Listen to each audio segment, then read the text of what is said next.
आखिर शूर्पणखा के मरने पर लक्ष्मण जी क्यों ज़ोर ज़ोर से रोने लगे थे। दोस्तों, जिस औरत की नाक लक्ष्मण ने खुद काटी थी, तो वही औरत जब मरी तो लक्ष्मण ज़मीन पर गिरकर फूट फूट कर रोने लगे। अब सवाल ये उठता है, क्यों? क्या ये सिर्फ अपराध बोध था या फिर ऐसा राज जो हजारों सालों से छुपाया गया था?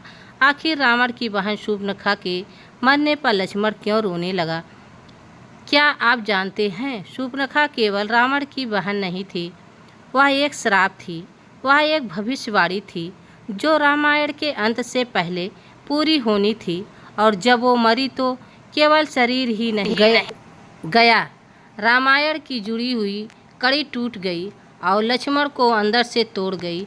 और जो आप सुनोगे वो आपको हिला कर रख देगा, क्योंकि ये कहानी सिर्फ शूर्पणखा की मौत की नहीं है, यह कहानी लक्ष्मण की टूटने की है। वो लक्ष्मण जिन्हें हम वीर मानते आए हैं, इंसान नहीं तो अगर आपके अंदर हिम्मत है तो इस रहस्य को जानिए।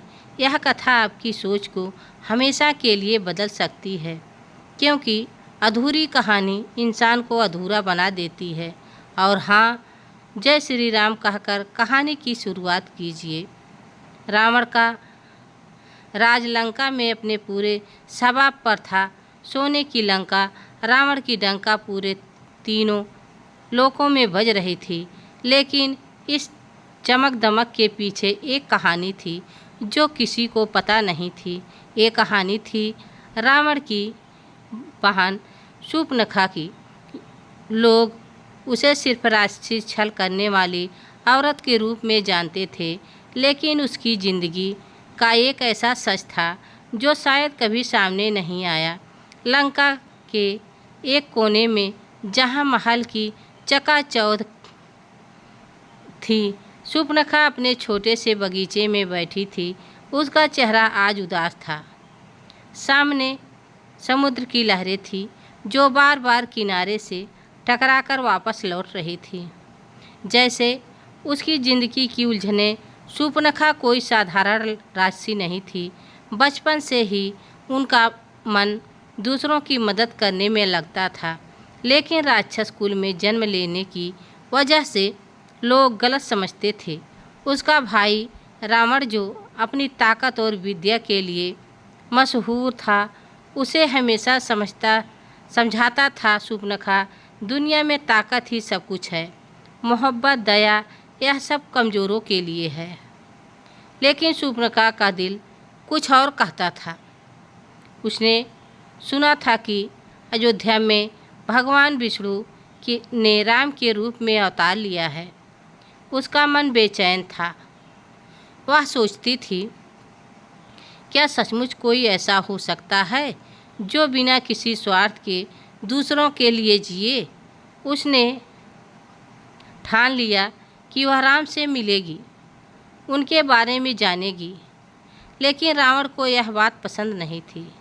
उसने शूर्पणखा को चेतावनी दी, राम और लक्ष्मण से दूर रहना, वह हमारे दुश्मन हैं। शूर्पणखा ने अपने भाई की बात अनसुना कर दिया। वह जंगल की ओर निकल पड़ी, जहाँ राम, लक्ष्मण और सीता वनवास काट रहे थे। उसका इरादा कोई छल कपट नहीं था, बस राम को देखना चाहती थी, उनकी बातें सुनना चाहती थी। लेकिन जब वह पंचवटी के जंगल में पहुंची तो कुछ ऐसा हुआ जिसने उसकी ज़िंदगी को हमेशा के लिए बदल दिया। जो हमेशा सतर्क रहते थे, लक्ष्मण ने उसे देखते ही भांप लिया कि यह राक्षस कुल से है। शूर्पणखा ने राम से मिलने की इच्छा जताई, लेकिन लक्ष्मण को उस पर भरोसा नहीं हुआ। बातों बातों में गलतफहमी हुई और गुस्से में लक्ष्मण ने अपनी तलवार उठा ली। शूर्पणखा डर गई, लेकिन उसने हार नहीं मानी। उसने कहा, मैं सिर्फ राम जी से मिलना चाहती हूँ, मेरा कोई बुरा इरादा नहीं है। लेकिन लक्ष्मण का गुस्सा ठंडा नहीं हुआ। उस जंगल में जहाँ शांति का राज होना चाहिए था, एक गलतफहमी ने सब कुछ उलट कर रख दिया। शूर्पणखा की बातें अधूरी रह गई और उसकी ज़िंदगी का एक नया अध्याय शुरू होने वाला था। एक ऐसा अध्याय न कि उसकी बल्कि राम, लक्ष्मण और रावण की जिंदगी को भी बदल देगा। पंचवटी का जंगल, चारों तरफ हरियाली, चिड़ियों की चहचहाहट और बीच में एक छोटी सी कुटिया जहाँ राम, सीता और लक्ष्मण रह रहे थे। शूर्पणखा धीरे धीरे उस कुटिया की ओर बढ़ रही थी। उसका दिल जोर जोर से धड़क रहा था। वह सोच रही थी, क्या राम वाकई में वैसा है जैसा लोग कहते हैं? क्या वे मेरे राक्षस कुल को देखकर मुझे तुच्छ समझेंगे? लेकिन उसकी माँ बार बार यही कहता था कि उसे राम से मिलना ही है। जैसे ही वह कुटिया के पास पहुंची, लक्ष्मण की नज़र उस पर पड़ गई। लक्ष्मण जो हमेशा राम और सीता की सुरक्षा को लेकर चौकन्ना रहते थे। शूर्पणखा को देखते ही उसने तलवार खींच ली। रुको, तुम कौन हो और यहाँ क्या करने आई हो? उनकी आवाज़ में शक्ति थी।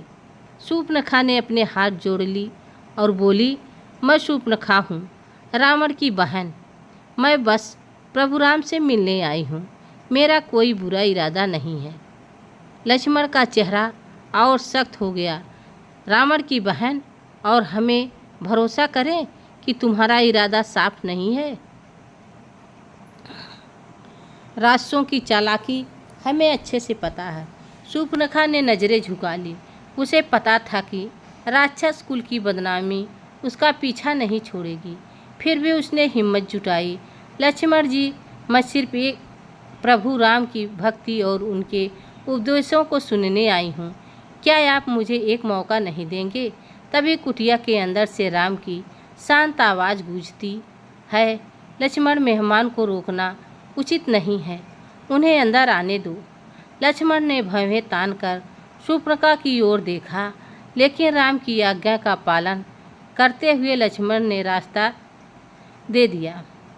शूर्पणखा ने कहा, राम, मैं आपके दर्शन के लिए आई हूँ। मेरा कुल भले ही राक्षस का है, लेकिन मेरा मन आपकी चरणों में है। राम ने मुस्कुराते हुए कहा, शूर्पणखा, मन की शुद्धता ही सबसे बड़ी भक्ति है। तुम्हारा कुल या तुम्हारा रूप मायने नहीं रखता। बोलो, तुम्हें क्या चाहिए? मेरा मतलब है अपने कर्तव्यों का पालन करना है, बिना किसी से घृणा किए। ताकत तब सार्थक है जब वह दूसरों की भलाई के लिए हो। यह सुनकर शूर्पणखा का मन हल्का हो गया। लेकिन तभी लक्ष्मण, जो बाहर खड़े सब सुन रहे थे, वे अंदर आए और बोले, भैया, इस राशि पर भरोसा करना ठीक नहीं है। यह रावण की बहन है, जरूर कोई साजिश लेकर आई है। शूर्पणखा ने गहरी सांस ली और कहा, लक्ष्मण जी, मैं जानती हूँ मेरा कुल आपको शक पैदा करता है, लेकिन मैं प्रभु श्री राम के सामने सच्चाई की कसम खाती हूँ। मेरा इरादा साफ है। राम ने लक्ष्मण को शांत किया और कहा, लक्ष्मण, हर किसी को अपनी बात कहने का हक है। शूर्पणखा, कोई एक मौका दो। पंचवटी का जंगल पहले जैसा शांत नहीं था। हवा में अजीब जैसी बेचैनी थी। शूर्पणखा राम के सामने बैठी थी, उनके शब्दों को एक एक करके अपने मन में उतार रही थी। राम की बातें सुनकर उसे लग रहा था जैसे उसका सारा जीवन एक भटकाव था और अब जाकर उसे सही रास्ता दिख रहा है। लेकिन लक्ष्मण की नज़रें अभी भी शूर्पणखा पर अटकी हुई हैं, जैसे वो उसकी हर हरकत को भांप रहे हों। राम ने शूर्पणखा से कहा, तुम्हें अपने मन की शांति चाहिए तो अपने कर्मों को शुद्ध करो।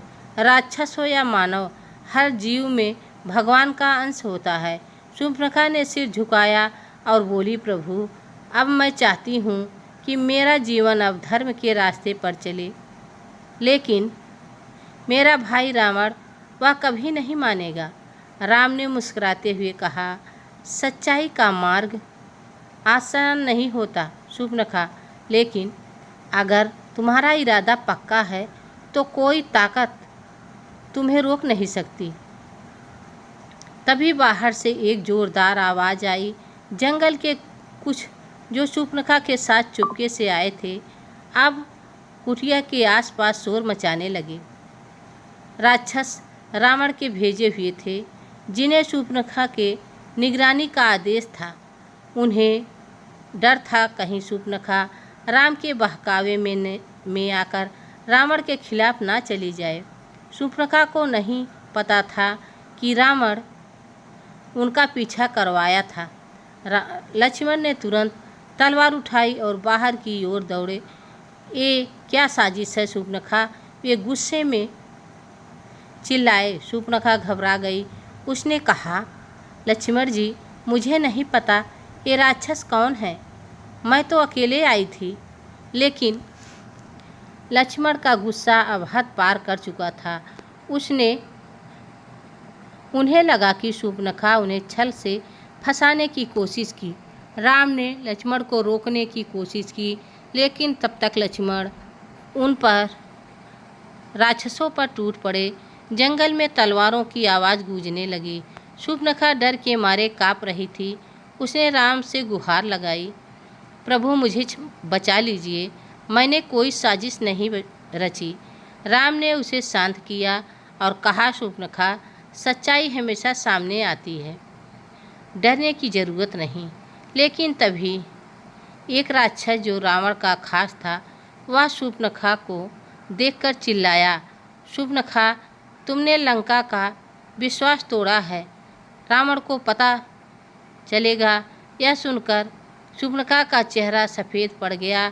उसे अब समझ आया कि रावण ने उसे जासूसों के साथ भेजा था। उसका मन टूट गया। उसने सोचा, मैं तो सिर्फ प्रभु श्री राम से मिलना चाहती थी, लेकिन मेरे कुल की बदनामी ने मुझे फिर से घेर लिया। लक्ष्मण ने उन राक्षसों को मार गिराया, लेकिन उनका गुस्सा शूर्पणखा पर उतर गया।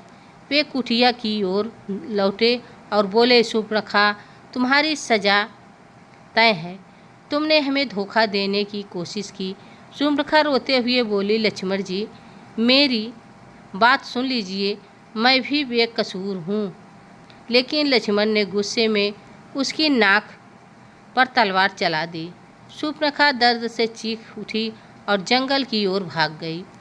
राम ने लक्ष्मण की ओर देखा और उनकी आँखों में निराशा थी। उन्होंने कहा, लक्ष्मण, गुस्से में लिया हुआ फैसला कभी सही नहीं होता। शूर्पणखा शायद सच कह रही थी। लक्ष्मण ने सिर झुका लिया, लेकिन उनका मन अभी भी शांत नहीं था। लंका पहुँचते ही शूर्पणखा ने महल की सीढ़ियाँ चढ़ी। रावण अपने सिंहासन पर बैठा था। उसकी आँखों में हमेशा की तरह एक अजीब सी चमक थी। जैसे ही उसने शूर्पणखा को देखा, उसका चेहरा गुस्से से लाल हो गया। यह क्या हाल बना रखा है? शूर्पणखा, कौन है ऐसा जो हमारी बहन के साथ ऐसा किया? उसकी आवाज़ पूरे महल में गूंज उठी। शूर्पणखा ने डरते डरते सारी बात बताई।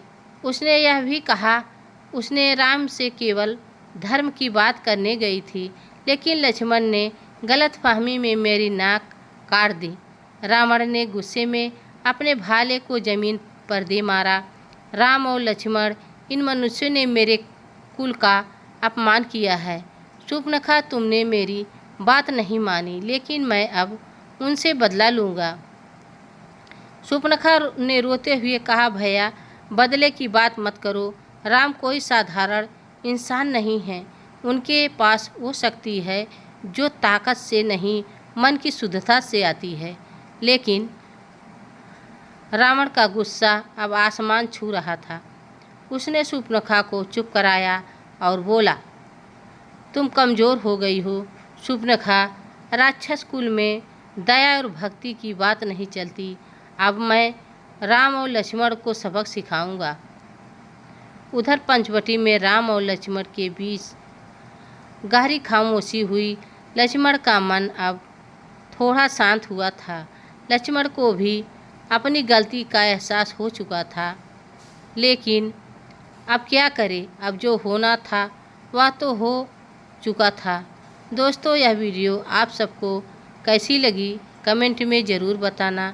चैनल पर नए हो तो लाइक सब्सक्राइब ज़रूर करना। तब तक के लिए जय श्री राम, जय सिया राम। धन्यवाद।